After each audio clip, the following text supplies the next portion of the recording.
ជម្រាបសួរបងប្អូនក្នុងសេចក្តីស្រឡាញ់បងចាស់ថ្ងៃនេះយើងរៀនវេយ្យាករណ៍ហើយចំណុចដែលអ្នកគ្រូលើកមកបង្រៀនយើងរៀនអំពីសញ្ញារាងមុខ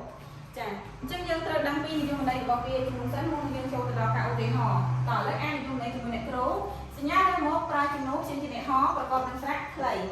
ចាម្ដងទៀតសញ្ញារាងមុខប្រើជំនួសជាអ្នកហោប្រកបនឹងស្រៈខ្លីអញ្ចឹងមុននឹងចូលទៅដល់ឧទាហរណ៍អ្នកគ្រូចង់បង្ហាញពីចាសញ្ញារាងមុខបន្តិចចាសញ្ញារាងមុខគឺយើងចាគូរង្វង់បែបនេះចាធ្វើមិនអត់មានចាបន្លោះនៅកណ្ដាលចាបើសិនជាយើងធ្វើបែបនេះចានៅពេលដែលយើងដាក់យើងប្រើសញ្ញាបែបនេះចាមិនត្រឹមត្រូវនោះទេអញ្ចឹងសញ្ញាដែលត្រឹមត្រូវចាគឺបែបនេះមានថាជាសញ្ញារង្វង់ហើយមានប្រឡោះនៅ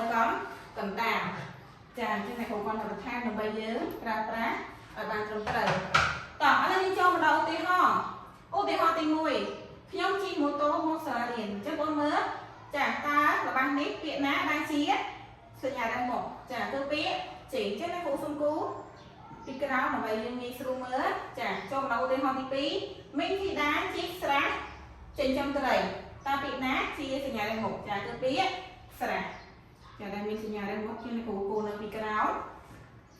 ចាឥឡូវយើងទៅលេខទៅមើលបញ្ញត្តិរបស់យើងគេថាសញ្ញារាងមុខប្រើជំនួសជាអ្នកហោតើវាជំនួសចេញជាអ្នកហោកន្លែងណាចាអញ្ចឹងបងប្អូនមើលមកពាក្យជិះអក្សរចោព្រោះអូអញ្ចឹងមើលពេលយើងដាក់ស្រែកទៅវាមិនជាស្រែកទេវាទៅជាស្រៈ x អញ្ចឹងចូល x ជីអញ្ចឹងនៅពេលដែលយើងបន្ថែមសញ្ញារាងមុខនៅខាងមុខនេះមកវាទៅជាជីអញ្ចឹងវាទៅជាស្រៈ x his អញ្ចឹងសលេងរបស់វាប្រកបដោយអក្សរ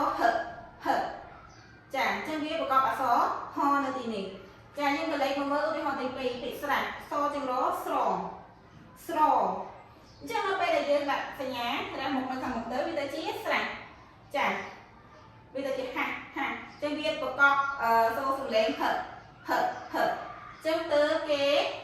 ចាបញ្ជាក់ប្រាប់យើងថាវាជំនួសជាអ្នកហអញ្ចឹងវាប្រកបសូរហហឹជាអ្នកហនៅកន្លែងនេះចាឥឡូវយើងចូលមកដល់កំណត់សម្គាល់សញ្ញារាងមុខគេប្រាប់យើងថាប្រើជាមួយនឹងស្រៈប្រកបខ្លះចាវាចេញសូផ្សេងជាយកមកឧទាហរណ៍នេះគ្រូលើកឧទាហរណ៍មក3មានពាក្យកាសកសចាចឹងវាប្រកបសូមិនទៅអក្សរកនៅពេលដែលយើងប្រើជាមួយនឹងសញ្ញារាងមុខចាវាមិននៅកទៀតទេវាទៅជាកាសចាយើងឃើញទេសូសំឡេងគឺដាច់ប៉ាត់ពីគ្នាតែម្ដងកចាកដាក់ស្រៈអោកោនៅពេលដែលយើងដាក់សញ្ញារាងមុខទៅនៅខាងមុខទៅវាទៅជាកសោះក៏ដូចគ្នាសូដាក់ស្រៈអោសោសូវាសោប៉ុន្តែនៅពេលដែលយើងបន្ថែមសញ្ញារាងមុខទៅវាទៅជាសោះចាមានពាក្យជាច្រើនទៀតចាហើយយើងចំណាំដែរសញ្ញារាងមុខចាគឺមានស្រៈអស្រៈអូស្រៈអេស្រៈអស្រៈអេចាស្រៈអេនេះគឺជាស្រៈបន្ថែមហើយអ្វីដែលយើងត្រូវចំណាំទៀតនោះបងត្រូវចាំថាសញ្ញារាងមុខគឺគេប្រើប្រកបនៅចានៅពាក្យខាងមុខឥឡូវយើងដូចជាកាំចឹងគេអាចដាក់នៅខាងក្រោយហ្នឹងទេគឺគេដាក់នៅខាងមុខស្រៈប្រកបអញ្ចឹងត្រូវចាំថាសញ្ញារាងមុខគឺគេដាក់នៅខាងមុខស្រៈប្រកបចាអរគុណច្រើនមេរៀនរបស់អ្នកគ្រូនៅក្នុងថ្ងៃនេះបានចប់ហើយសូមព្រះប្រទានពរ